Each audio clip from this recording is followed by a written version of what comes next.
નમસ્કાર, GT9 Gujarat news ચેનલમાં આપનું હાર્દિક સ્વાગત છે। આવો જોઈએ આજના તાજા સમાચાર। વાવથરાથી સંદેશ અમારો, સમય તમારો।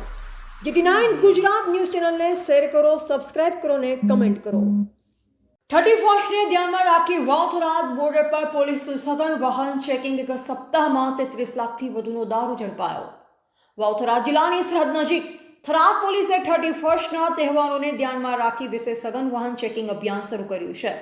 રાજસ્થાન તરફથી ગુજરાતમાં પ્રવેશતા ભારતમાલા હાઈવે સહિતના મુખ્ય હાઈવે પર પોલીસ દ્વારા કડક તપાસ કરવામાં આવી રહી છે। ખાસ કરી ભારતમાલા હાઈવે પર આવેલ ચેકપોસ્ટ, ખોડા ચેકપોસ્ટ તેમજ વાવ-થરાદ બોર્ડર નજીકના સંવેદનશીલ વિસ્તારોમાં દિવસ અને રાત સતત વાહન ચેકિંગ ચાલી રહ્યું છે। બોર્ડર વિસ્તાર દારૂની હેરાફેરી માટે મહત્વનો માર્ગ હોવાના કારણે પોલીસ દ્વારા વિશેષ સતર્કતા દાખવવામાં આવી છે।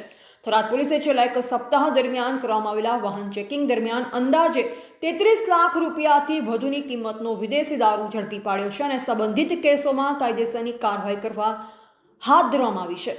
આ કાર્યવાહીના પગલે ગેરકાયદેસર પ્રવૃત્તિઓમાં સંકળાયેલ તત્વોમાં ખળભળાટ મચ્યો છે। પોલીસ અધિકારીઓના જણાવ્યા મુજબ 31st તેમજ નવા વર્ષના તહેવારો દરમિયાન કાયદો અને વ્યવસ્થા જળવાઈ રહે તે માટે આગામી દિવસોમાં પણ સઘન વાહન ચેકિંગ અને પેટ્રોલિંગ ચાલુ રહેશે।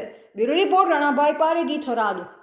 થરાદ પોલીસના વિસ્તારમાં જે વાતરાવ ચેકપોસ્ટ છે, કાયમી ચેકપોસ્ટ છે, તે આંતરરાજ્ય ચેકપોસ્ટ છે। ત્યાં 24/7 વાહન ચેકિંગ ચાલુ જ હોય છે। પરંતુ 31 ડિસેમ્બરને લઈને જે મહેરબાન પોલીસ અધિક્ષક સાહેબ શ્રી વાવ થરાદ ચિંતન દરિયા સાહેબની સૂચનાથી વધારાનો પોલીસ ફોર્સ ફાળવવામાં આવેલો છે અને સ્પેશિયલ 10 દિવસની ડ્રાઈવ આપવામાં આવેલી છે। જે અનુસંધાને તમામ ગાડીઓનું ઝીણવટપૂર્વક ચકાસણી થાય છે અને કોઈ પણ કેફી પદાર્થ, દારૂ, NDPS લગત કોઈ પણ ચીજ વસ્તુ કે આર્મ્સ એક્ટ લગતની કોઈ પણ વસ્તુ ગુજરાતમાં ન પ્રવેશે તેના માટે પૂરતી કાળજી રાખવામાં આવે છે। પોલીસે હાલ સુધી કેવી કાર્યવાહી કરી છે? પોલીસે હાલ સુધી સળંગ 3 દિવસ એક ગાડી જે કવરિંગમાં વિદેશી દારૂનો મુદ્દામાલ ઝડપી પાડ્યો છે। જેમાં 300 પેટી જેટલો મુદ્દામાલ છે, અંદાજિત 33 લાખનો મુદ્દામાલ અને કુલ 1,11,00,000 લાખનો મુદ્દામાલ ઝડપી પાડી 3 કેસ કરવામાં આવેલા છે। 5 આરોપીની અટકાયત કરવામાં આવેલી છે। નંબર પ્લેટ અને બ્લેક ફિલ્મ પર પણ કાર્યવાહી થઈ રહી છે? હા, નંબર પ્લેટ અને જે નંબર પ્લેટ વિનાના વાહનો તેમજ બ્લેક ફિલ્મવાળા જે વાહનો છે તેના ઉપર આજે 101 વાહનોના કારાકાચ ઉતારવામાં આવેલા છે અને 15,000 રોકડ દંડ કરવામાં આવેલો છે તેમજ 4 વાહનો ડિટેન કરવામાં આવેલા છે।